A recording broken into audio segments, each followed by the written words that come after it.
안녕하세요. 반갑습니다. 결국엔 달콤한 인생 달콤원입니다. 오늘은 결혼하면 혼자일 때보다 조금 더 불행해지는 사람들의 특징에 대해서 같이 이야기 나눠봤으면 좋을 것 같아요.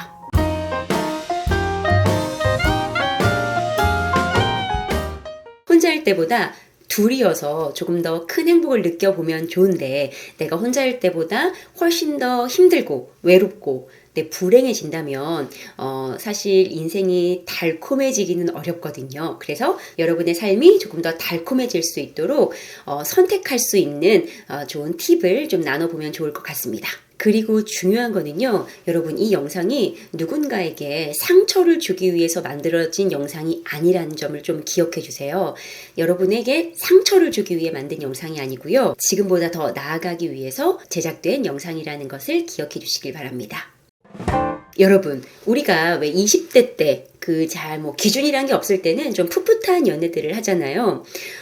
그때는 경험이 쌓여야 사실 기준이라는 게 생기는데, 경험이 별로 없다 보니까, 누군가와 이렇게 연애하는 경험이요, 그런 게 별로 없다 보니까 사실 이 오빠가 나의 성향이나 이런 게 잘 맞는지 잘 모르죠. 사실 그때는 그냥 좋으면은 막 좋은 거고, 이 오빠의 미소가 좋았어, 그럼 막 그냥 좋은 거야. 이 오빠의 스타일이 좋아, 그럼 막 그냥 좋은 거죠. 이 오빠의 유머가 좋아, 그럼 막 그냥 좋은 거예요. 사실 기준이라는 게 별로 없기 때문에 그냥 한 가지에 꽂히는 경우도 굉장히 많죠. 그냥 잘생기면 좋고 막 이런 경우 굉장히 많잖아요. 그래서 그냥 좋으면 막 그냥 좋아하면 되는 거예요. 그런데 30대 초반 또는 중반이 되면 이제 여성분들이나 남성분들이나 결혼이라는 것들을 생각하고 누군가를 만난다라는 이야기를 되게 많이 하세요. 그러면서 기준이 좀 높아지는 것 같아요. 그러니까 앞으로 내 제2의 인생을 같이 감에 있어서 조건 같은 것도 많이 보시고, 성향, 성격, 경제관념, 경제력, 학력, 외모, 그 가족 구성원의 분위기, 이런 것들까지 이제 보시다 보니까 더 누군가를 만나는 게 어렵다라는 이야기를 많이 하시는 것 같아요. 근데 저는 개인적으로 결혼이라는 거를 염두에 두고 누군가를 만나는 스타일은 아니었거든요. 그렇기 때문에 이제 이것은 참 견해가 조금 다를 수 있다라는 것은 미리 좀 말씀드리도록 하겠습니다. 지금부터는 달콤언니의 지극히 개인적인 견해를 이야기를 드려보도록 할게요. 배우자를 선택할 때는 이 6가지를 고려하라. 내가 배우자를 선택할 때도 기준이 될 수 있겠지만, 내가 결혼이라는 것을 고민할 때 내가 결혼을 하기에 적합한 상태인가를 고민할 때도 기준이 좀 될 수 있지 않을까 생각을 합니다. 이 2가지를 염두에 두고 생각해 보시면 좋을 것 같아요. 첫 번째는 자라면서 결핍된 나의 욕구를 서로 만나서 더 막 상처내지 않고 채워주고 있는지를 고려해 보시라 말씀드리고 싶습니다. 지금 이야기하는 것은 되게 병적이지 않은 일반적인 상황을 이야기를 해보려고 해요. 사람마다 내가 살아가면서 결핍이 많이 발생을 합니다. 달콤언니도 갖고 있는 결핍이 많아요. 그렇기 때문에 온전하지 않은 사람이라는 거. 근데 달콤언니 뿐만이 아니라 이 영상을 보시는 많은 분들도 결핍을 갖고 계실 거예요. 내가 자라면서 우리 부모님의 양육 방식, 내가 갖고 있는 환경, 이런 것들이 모든 게 완벽할 수 없기 때문에 결핍을 갖는 게 사실 어떻게 보면 되게 지극히 정상적입니다. 그래서 평생 사람들은 사실 이 결핍과 싸우느라고 인생을 허비하기도 하고요. 평생 사람들은 이 결핍과 싸우느라고 외롭기도 한 것 같아요. 그래서 제일 중요한 거는 내가 스스로 내 결핍을 알아채고 이걸 내 스스로 채우려는 노력을 하는 게 가장 중요하죠. 이걸 누가 모르냐고요. 가장 중요한데, 우리가 또 왜 사람이겠습니까? 그리고 이 세상에 왜 고귀한 단어인 사랑이라는 게 존재하겠어요. 누군가를 만나서 사랑하면서 내가 스스로 채우지 못한 결핍을 내 상대, 나의 연인이 채워줄 수 있기도 하거든요. 그래서 첫 번째로 중요한 건 내 자신을 아는 거죠. 그래서 나라는 사람을 공부해야 되고요. 어른이 되면 사실 제가 생각할 때는 국영수보다 나라는 사람을 이해하는 거, 내가 늘 선택하는 패턴을 알아차리는 거, 내가 언제 무너지는지 이런 거 있죠. 언제 무너지는지를 파악하는 것도 굉장히 중요해요. 언제 주춤하는지, 언제 두려워하는지, 언제 불안을 느끼는지, 이런 것들을 알아가는 것이 굉장히 중요한 공부다라는 이야기를 좀 드려보고 싶어요. 그리고 나아가서는 나의 연인은 언제 좀 무너지는지, 언제 불안을 느껴 하는지, 언제 인간관계에서 상처받는지, 이런 것들을 내가 또 파악해서 그녀의 결핍을 채워주는 것도 전 되게 가치 있는 일이다라는 생각을 가지고 있습니다. 예를 들어서 나의 남자친구, 나의 또는 여자친구가 되게 인정 요구가 높은 사람이에요. 근데 인정을 받지 못하고 굉장한 경쟁 구도에서 자랐어요. 그러면 그게 더 강화가 되겠죠. 그러면 거기에 대한 결핍이 훨씬 더 많이 생긴단 말이에요. 그래서 조금이라도 비교당한다는 느낌, 조금이라도 경쟁하고 있다는 느낌이 들면 이 불안함이 막 올라와요. 그럴 때 나의 연인은 조금 더 경쟁하지 않는 사람, 내 성과나 내 트로피를 바라보는 게 아니라 내 존재 자체를 인정해주고 내 감정에 귀 기울여주고 이런 사람을 만났을 때 훨씬 더 이제 이런 결핍이 좀 채워지고 온전해지는 느낌을 받을 수 있겠죠. 근데 문제는 약간 뭐랄까, 사람은 이렇게 해왔던 대로 하려고 하는 탄성을 갖고 있는 것 같아요. 그래서 내 부모가 나를 좀 경쟁시키는 부모였다면 배우자도 좀 경쟁하는 사람 있죠. 이렇게 성공지향적이고 경쟁하고 존재 자체에 집중하기보다는 그가 무엇을 이루었느냐가 중요한 사람을 만나서 서로가 서로에게 지옥이 되는 경우도 되게 왕왕 있는 것 같아요. 그래서 그런 어떤 여태까지의 그런 탄성? 해왔던 이런 탄성들을 조금 바꾸어 나가는 노력을 해보는 게 좋지 않을까라는 이야기도 같이 좀 드려보고 싶어요. 두 번째는 많이 하는 실수죠, 여러분. 콩깍지를 끼고 내가 보고 싶은 모습만 보고 있는 건 아닌지 이거 많이 고민하셔야 됩니다. 이게 사실 가장 많이 하는 실수 중에 하나인데 연애할 땐 잘 안 보여요. 언제 보이냐? 헤어질 때 보입니다. 저 사람은 그런 사람이었어. 근데 나는 몰랐어. 근데 사실 더 솔직히 이야기하면 몰랐던 게 아니라 못 본 척하고 있는 경우가 되게 많아요. 왜냐면 그 사람과 연애를 할 때 그든 그녀든 자신의 성향, 자신의 모습을 되게 많이 보여주거든요. 진짜 많이 보여줘요. 그리고 훨씬 더 가까운 사이일수록요, 내 모습을 더 많이 보여줍니다. 그쵸? 그리고 술 마셨을 때, 화가 났을 때, 어떤 한계 상황에 도달했을 때 내 진짜 모습을 훨씬 더 많이 보여주거든요. 근데 사람들은 그걸 이렇게 포장해 주는 것 같아요. 술을 마셔서 그랬겠지, 화가 나서 그랬겠지, 뭐 이런 식으로 좀 포장해 주는 경우가 많은 것 같아요. 물론 우린 상대를 좀 이렇게 포용하고 보듬어 주면서 나아가야 하는 건 맞거든요.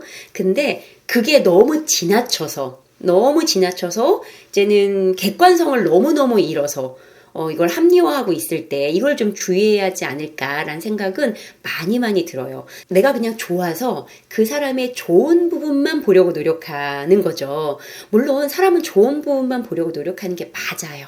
근데 그 사람이 갖고 있는 단점이 뭐랄까, 내가 감당할 수 없을 정도의 지경이야. 이런 모습을 갖고 있는 사람은 내가 결혼 생활을 했을 때 안정적이지 않고 행복하지 않을 것 같아라는 것을 은연중에는 알아. 근데 그걸 보려 하지 않는 게 좀 문제다라는 생각을 많이 하고요. 한 번쯤은 좀 멀리 떨어져서 내가 정말 소중하게 생각하는 사람 또는 내 동생이 이런 사람과 결혼한다고 했을 때 내가 축복해 줄 수 있을 것인가를 고민해 보면은 좀 답에 가까워지지 않을까라는 생각을 조심스럽게 해봅니다. 세 번째는 상대를 내가 변화시킬 수 있을 거라는 착각을 하고 있지 않은가에 대한 고민이에요. 이거는 착한 여자, 착한 남자일수록 더 많이 함정에 빠지는 것 같은데요. 이 부분은 내가 조금 야같다라는 생각이 들 정도로 좀 냉정해져야 되는 부분이 있지 않을까라는 생각이 듭니다, 여러분. 이런 게 구원자 환상인데요.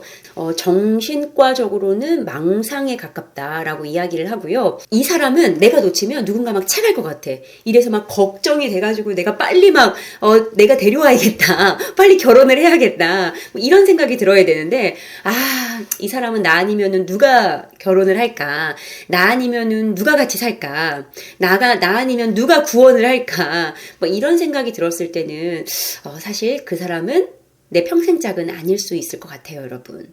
여러분 생각해 보세요. 세상에서 바꿀 수 있는 사람은 나밖에 없어요. 근데 이 나를 바꾸는 것도 너무너무 어려운 일입니다. 여러분, 몸무게를 바꾸는 거 어렵잖아요. 몸무게를 바꾸는 것도 어려운데 내가 아닌 다른 사람을 변화시킬 수 있다는 것은 정말 정말 힘들고도 고단한 일이 아닐까라는 생각이 들어요.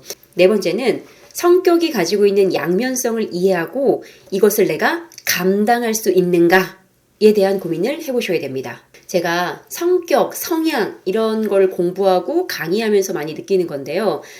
성격, 성향 이런 것들에는요, 여러분, 양면성이 존재합니다. 그래서 빛과 그림자가 동시에 존재해요. 이것은 그 누군가에게만 나타나는 특성이 아니고요. 우리 모두에게 옆에 보이는 사람 있죠? 그 사람에게도 있고 이 영상을 보시는 우리 구독자분 여러분에게도 있습니다. 네, 그리고 저에게도 있죠.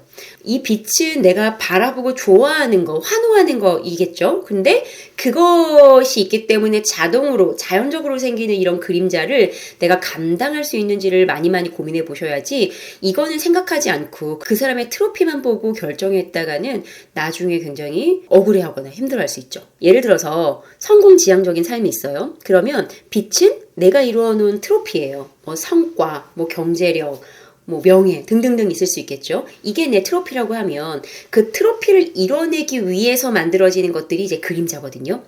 그래서 그림자는 그 사람의 외로움 또는 독단, 통제, 많은 경우는 아니지만 범죄 또는 건강 악화 등등등 다양한 그림자들이 또 만들어질 수가 있거든요. 이런 것들이 내가 감당할 만한 수준인가 이런 것들을 좀 고민해 볼 필요는 있죠, 여러분. 그런 경험 있잖아요. 나에게 없는 부분을 그 상대에게서 발견했을 때 왠지 잃어버린 반쪽을 찾는 것 같은 그런 느낌이 있잖아요. 그래서 예를 들어 나는 되게 성취지향적인 사람이에요. 그래서 뭔가 딱 뭐 하나 꽂히면은 빛의 속도로 추진력을 발휘하고 엄청 부지런하게 움직이고 그리고 어떻게 하면 그게 일의 능률이 높을지가 기가 막히게 머리에 그려지는 사람이 있어요. 근데 그렇게 살다 보면 이렇게 아둥바둥한 나의 삶에 회의를 느끼고 난 언제까지 이렇게 아둥바둥 살 것인가 이런 고민이 이런 현타가 올 때가 있거든요. 근데 그럴 때 되게 느긋하고 평온한 사람을 보면은 뭔가 내 잃어버린 반쪽을 찾은 것 같은 느낌이 들 때가 있어요. 그래서 그 사람 이제 사랑하게 되고 이제 결혼을 하게 되는 거죠. 근데 결혼을 하게 되면 이런 고민에 휩싸이죠. 어쩜 저렇게 엉덩이가 무거울까? 답답해 죽겠네. 어쩜 갈등이 생겼을 때 본인이 들어와서 이걸 해결하려고 하지 않을까? 이런 고민이 들 때가 있는 거예요. 그러면서 예전에는 그 사람이 이런 평온함과 느긋함 때문에 좋았다면 지금은 그 사람의 평온함과 느긋함 때문에 속 터져 죽겠다. 힘들어 죽겠다. 애가 타 죽겠다. 이러면서 이제 괴로워하는 일이 발생을 하는 거죠. 그러면 남편도 나에게 할 얘기가 있는 거예요. 그죠? 왜냐면 그 남편의 입장에서 나도 잃어버린 반쪽이었을 거 아니에요. 나는 늘 느긋하고 여유로웠는데 저 사람이 뭔가 추진해 나가고 성취를 이뤄내고 이런 모습이 되게 멋있게 다가올 수 있단 말이에요. 그러면 이제는 반대로 나는 여전히 좀 평온하고 느긋한 사람인 거잖아요. 그럼 반대로 와이프를 보면서 제발 좀 아둥바둥 살지 좀 말아라. 우리 지금 잘 살고 있다. 뭘 더 얻고자 그렇게 난리 부르스를 치냐. 이러면서 또 상대를 비난할 수가 있는 거죠. 그래서 와이프는 답답해서 속 터진다. 라고 이제 난리를 치는 거고 남편 입장에서는 그만 좀 볶아대라. 우리 잘 살고 있다. 이러면서 이제 속 터진다라고 할 수 있는 거죠, 여러분. 그래서 상대를 볼 때 이런 양면성을 가지고 있다라는 것, 내가 봤을 때 좋은 모습이지만 반대로는 그림자가 존재할 수 있다라는 것을 내가 인지하고 그 부분을 내가 미리 조금 인지하고 받아들일 준비가 되어 있느냐, 이것도 많이 고민해 볼 필요가 있는 것 같아요. 5번째는 나는 누군가를 사랑할 수 있는 사람인가? 에 대한 질문인데요. 이거 많이 고려해 보셔야 되는 것 같아요. 예를 들어서 자신을 사랑하는 거 여러분 너무 좋죠. 자신을 사랑하는 거 너무 당연한데요. 모든 것은 정도의 차이인 것 같아요. 이 정도를 좀 넘어서서 내가 너무 소중하고 내가 너무 아까워. 그래서 내가 이 소중하고 아까운 나라는 존재를 그 누구에게도 나눠주지 못하겠어. 그 누구도 내 안에 담지 못하겠어. 이런 사람들이 있거든요. 이런 사람들은 사실 결혼이라는 제도와는 맞지 않은 사람들이다 라는 이야기를 좀 조심스럽게 드려보고 싶어요. 왜냐면 무슨 일을 겪든 여러분 내가 내 자신이 막 아까워서 미칩니다. 너무 아까워. 그래서 내 경제력과 내 능력, 내 시간, 내 취미, 내 양식, 내 부모, 내 커리어, 내가 너무 소중해서요. 그 누구도 내가 가진 방에 들여놓을 수 없는 사람이 있어요, 여러분. 그런 사람은 결혼이라는 제도와는 맞지는 않는 것 같아요. 왜 여러분, 결혼이라는 것은 사실 종종 많이 희생이 따르잖아요. 근데 어떠한 희생도 치르지 않고 오로지 나로서만 살아가겠다라고 하는 것들은 사실 같이 둘이 만들어가는 관계에서는 조금 상대를 외롭게 할 수 있을 것 같고요. 지나친 나르시즘에 빠져 있는 사람들은 사실 그 누군가와 함께 살아가기에는 힘든 상태가 아닐까라는 생각을 해봅니다. 6번째는 결혼을 도피처로 생각하고 있지는 않은가입니다. 간혹 가다가 지금의 내 상황과 형편이 너무나 만족스럽지 않고 힘들어. 그래서 어딘가 도망치고 싶을 때 결혼이라는 걸 선택하는 분들도 계시는 것 같아요. 물론 얼마나 내가 힘들고 얼마나 아프면 그러겠냐라는 생각도 하거든요. 근데 그 선택으로서 내가 조금 더 나은 삶을 살 수 있으면야 너무너무 행운이고 다행인데 그렇지 않은 경우가 훨씬 더 많은 게 또 위험한 함정인 것 같아요. 왜냐하면 내가 결혼이라는 것을 도피처로 생각했을 때 올바른 결정을 내릴 수 있는 확률이 굉장히 적고요. 익숙함에 이끌려서 지금 나에게 되게 불만족스러운 환경을 주는 부모의 그런 패턴을 닮은 사람과 결혼할 확률도 굉장히 높고요. 독립적이지 않은 상태에서 누군가를 만났기 때문에 그 사람에게 내가 지나치게 의지한다거나 그 사람이 또는 내가 지나치게 통제하려고 한다거나 뭐 이런 좀 불편한 상황들이 만들어질 수도 있는 것 같아요. 내가 결혼이라는 게 되게 도피처, 도망의 수단이다 라는 생각이 들 때는 그때는 사실 그 결정을 멈추는 게 훨씬 나 자신과 상대를 위해서도 행복한 결정이지 않을까라는 생각을 저 조심스럽게 달콤언니는 해봅니다. 누구와 함께 살아가느냐는 여러분의 삶의 질과 색깔에 너무너무 지대한 영향을 미칩니다. 그래서 결혼이라는 것은 사실 내가 혼자여도 행복한데 둘이어서 더 행복할 때 하는 게 가장 베스트고요. 뭐 삶이라는 게 늘 베스트만은 살아갈 순 없잖아요. 내가 혼자일 때는 조금 불안정했는데 누구와 함께였더니 훨씬 더 안정감을 찾았다. 전 이것도 굉장한 베스트 시나리오라고 생각을 하거든요. 우리는 모두가 온전할 수 없고 완벽할 수 없기 때문에 누구를 만나느냐가 훨씬 더 중요하다라는 거. 내가 누구를 만났을 때 편안한지, 내가 누구를 만났을 때 나다움을 느끼는지를 많이 고민해 보시고요. 나를 공부하고 상대를 공부하고 우리의 소통 방식을 공부하고 여러분의 하나뿐인 삶이기 때문에 선택은 정말 잘 신중히 하셔야 하고요. 내가 지금 결혼이라는 걸 할 수 있는 상황과 상태인지도 많이 고민해 보시는 거 달콤언니는 조심스럽게 추천을 드립니다. 오늘 영상이 도움이 되셨다면 구독, 좋아요, 알림 버튼 설정해 주시고요. 다음에 또 만나요. 안녕!